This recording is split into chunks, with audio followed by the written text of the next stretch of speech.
Hi everyone, welcome all for mind relaxing section. Use headphones for better experience and also please subscribe my channel and share. I do my best to relax all your mind. Sit back, relax and enjoy the elves and the shoemaker story. Once, there lived a kind, but exceedingly poor shoemaker. He was an honest, hard-working man, but he had fallen on hard times.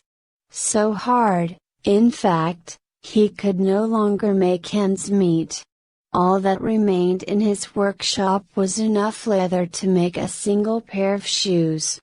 In the light of the setting sun, he carefully cut out his last piece of fine leather and neatly laid it on his workbench, ready to finish his work the following day. He closed the door of his workshop, let out a heavy sigh and returned home to be with his wife. "Take my hand, dear," he said. "Let us make a wish for our fortunes to change and for our years of hard work to finally bring us the ample reward that we deserve." His wife stretched out her arms, laid her hands softly into his and they made their wish. The shoemaker rose early the following morning. As usual he ate his breakfast, brushed his teeth, gave his wife a kiss on the cheek and made his way to the workshop. The shoemaker kisses his wife on the cheek. He was expecting to find his workbench just as he had left it, with his carefully prepared leather ready to be made into a pair of his finest shoes. But this is not what he found. To his astonishment, upon the workbench shone a fully stitched, expertly crafted, shining pair of the finest shoes your eyes could behold. They were perfect. Immaculately finished to a standard that he, himself, would have been proud to put his name to. He stood there for a moment, utterly dumbfounded. The shoemaker is shocked to find brand new shoes made with his last piece of leather. "I don't believe it," he thought to himself. Suddenly, came a loud rap at the workshop door.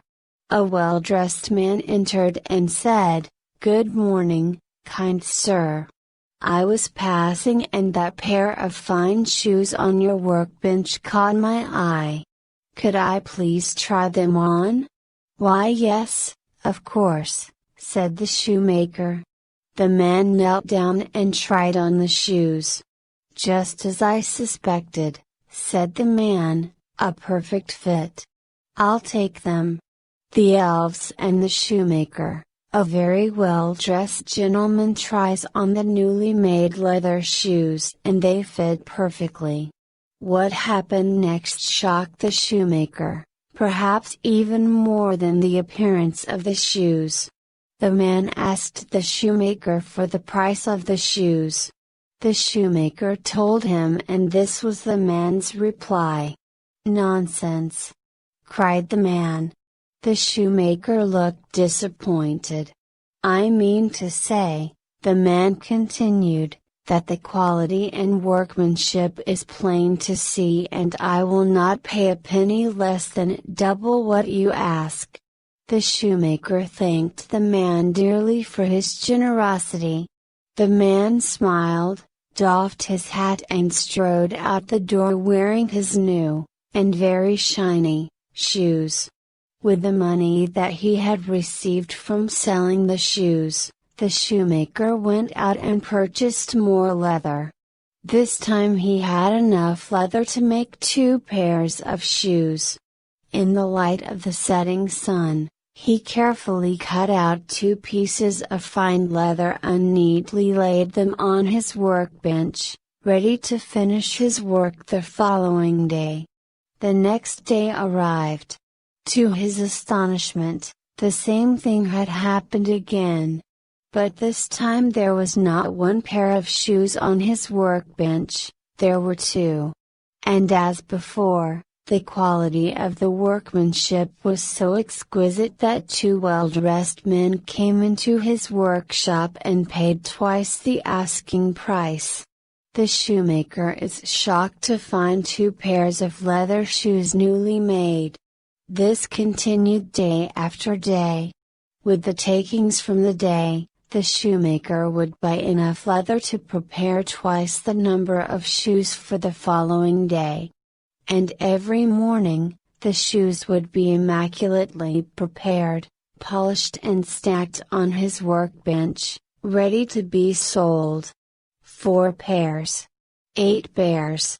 16 pairs. 32 pairs.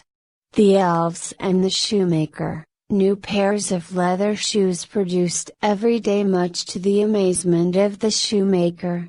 This pattern carried on for weeks until the shoemaker was selling many thousands of pairs of shoes every single day, each as expertly crafted as the last. The shoemaker and his wife were no longer poor. In fact, they had become quite rich from selling so many shoes. One night, the shoemaker turned to his wife. "Dear wife," he said, "I feel so blessed for our wonderful fortune of late, and I long to know the secret behind this shoemaking magic, so we can show our deepest thanks. Perhaps we should stay up tonight?" Replied his wife, "We can creep down to the workshop by candlelight." The shoemaker agreed. That very night, as the clock struck midnight, they each lit a candle, silently made their way to the workshop and peered in through a slightly open window. What they saw was so magical it instantly took their breath away. The shoemaker and his wife go and watch the tiny elves at work making the shoes. An army of beautiful elves filled the workshop. Each elf was no more than 6 inches tall and sat upon a tiny wooden stool working furiously, 1 elf per shoe. The little elves all busy in the workshop making shoes. They rapped and tapped and hammered and stitched at such a rapid pace you could barely see their little arms at all. One elf stood out. She was not hammering, nor stitching. Instead, she was standing at the front of the workshop facing the other elves, like the conductor of a miniature orchestra. She wore a tall, pointed pink hat with the words Grand High Elf neatly embroidered on the front. The Grand High Elf wearing a pointed hat and instructing the other elves at work. Suddenly, the candle slipped from the shoemaker's grasp and landed with a thud upon the stone floor. Hearing this, all the elves froze in terror. A moment passed, then the Grand High Elf cried, "Everybody run!" And that was it. The scene that ensued was nothing short of pandemonium. The elves scattered at 100 miles per hour in a frenzied attempt to flee the workshop as fast as they could. "Please wait!" cried the shoemaker. "We are here to say thank you," said his wife, "for all of your amazing hard work and kindness. And we would like to show our appreciation by doing something kind in return." As the panic subsided, all eyes fell on the Grand High Elf.